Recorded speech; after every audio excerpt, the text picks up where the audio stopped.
Prominent Democrats, from the president to senators like Max Baucus, have distanced themselves from the government option, and the bill passed by the Senate Finance Committee yesterday did not include one. But New York Senator Chuck Schumer is pressuring Senate Majority Leader Harry Reid to include that government option in the final version of the bill, saying that the fate of the government option rests with Harry Reid and Harry Reid alone.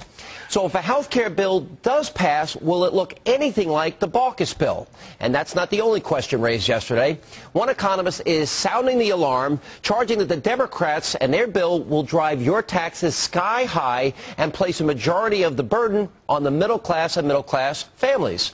Now, Doug Holtz-Eakin, he is a former director of the nonpartisan Congressional Budget Office, wrote in today's Wall Street Journal, quote, "As it now stands, the plan proposed by Democrats and the Obama administration would not only fail to reduce the cost burden on middle-class families, it would make that burden significantly worse." Now, the bill would impose nearly $400 billion in new taxes and fees. Nearly 90% of that burden would be shouldered by those making $200,000 or less. And joining me now to discuss all of this is former Massachusetts governor, former Republican presidential candidate, Mitt Romney. How are you? Great, Good Sean. to see you. Well, we never get to see you in New York. Welcome aboard. I'm looking at you with that big screen over your shoulder there. All right, reading this report in the Wall Street Journal, this promise that Barack Obama's made over and over again is not going to come true. Look, he's blown through that promise already. With the cap-and-trade bill, that was about a $1,700 burden on American middle-income families. And now this bill, if it ultimately reaches the president's desk, would impose another enormous tax burden on the American people. Republicans want to see reform of health care. We've been pushing for that for a long time. We want to make sure that people are able to get insurance that's affordable, that you don't lose your insurance if you change jobs. But we do not want to see tax increases, and we don't want to see the government get into the insurance business. Well, and that's what the government option is. It's very interesting to me. I want your analysis on this, because you got, one group of Democrats, they're insisting on the government option. You got another group of Democrats saying, you put that in there, I'm not supporting it. So the real battle over this bill is within the Democratic ranks. Well, there's no question about that. When the president tries to blame the slowdown in health reform on Republicans, people recognize that's just not real, because the Democrats have all the votes they need in either house to make sure this bill goes through in a way that they can call on that support. But right now, those folks aren't coming together because, fortunately, there's some good blue dog Democrats out there that have conservative principles that are listening to the town meeting members and to the Tea Party members, our patriots, who are saying, do not.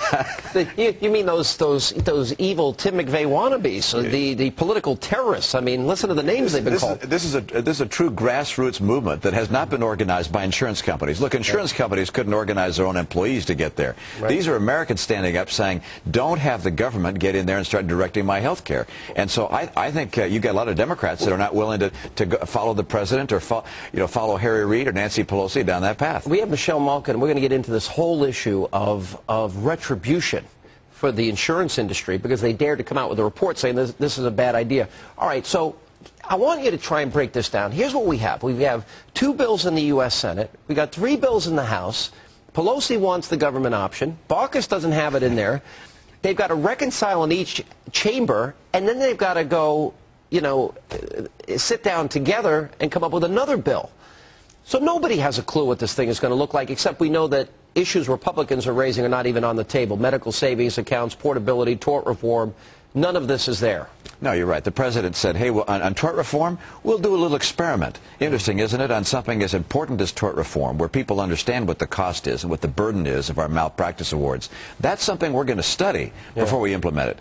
But an entire remake of the health care system, we don't have to study that. We're just going to impose it on everybody at once. Look, the right way to have proceeded was to let each state create their own plan, to learn from the laboratories that the states are meant to be, and then adopt the very best in a federal system. But that hasn't been done. And as a result, you're seeing Democrats fighting Democrats. And the idea that we'd have the government get into if you will, the public or government option is absolutely death, I think, across this country. When you were governor of Massachusetts, and you explained this to me one day, we sat down and we talked about this, because you come under fire, well, it's more expensive than people are now saying, see, the system in Massachusetts was more expensive. It's not the system you supported. You actually vetoed some of the more expensive provisions, and you were overridden, correct? Yeah, that's right. The plan we put in place, I think, is a very good plan. And even though elements that I vetoed were overridden, it's still working pretty well. It's not perfect. but it's a big advance over what we had before, because basically now all of our citizens in Massachusetts are insured, 98% are insured, right. And it is on budget. The idea that this is way over budget, no, it's actually pretty much on budget according to the Massachusetts Taxpayer Foundation, but it does not have a government option. It doesn't have a government insurance plan, and it does not raise taxes. Those are the things that the Democrats have put into the federal bill, which I think are absolute non-starters. What do you think the political fallout of this? I mean, I'm really convinced if these blue dog Democrats, they're going to be pulled into the Oval Office, they're going to be promised pork barrel projects, there's going to be a lot of arm twisting. If they go along with whatever this final bill is going to be, it's going to be expensive, it's going to be unsustainable, it's going to result ultimately in rationing, and it's going against the will of their constituents. I think they're walking the plank. Well, I think you're right. I think you're right. But I think more important than what happens to those Democrats is what happens to Americans. That's a good point. And the idea of putting an additional burden on Americans that are currently suffering by virtue of the downturn we've got.